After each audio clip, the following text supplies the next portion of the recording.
Ano gagawin sa pera? Allowance ko na lang. Pili ko ng bigas yun.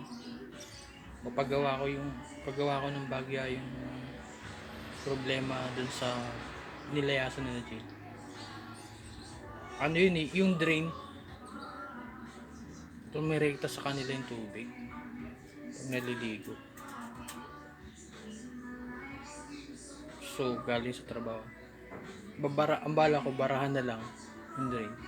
Kasi gawa ng panibago, sabay lagyan ng hose na yung hindi galvanized, iron.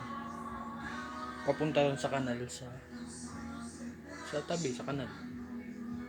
Sa katal sa taas. Hindi nila pinagawa yung tubo. Hindi.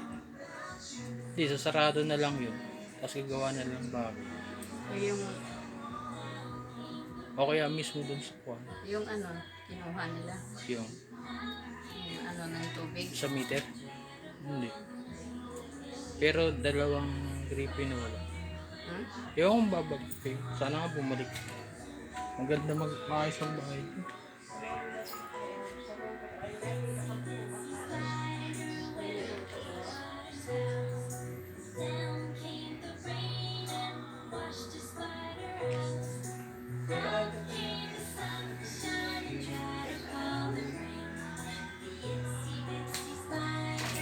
Huwag ka mag-video dito sa amin. Okay.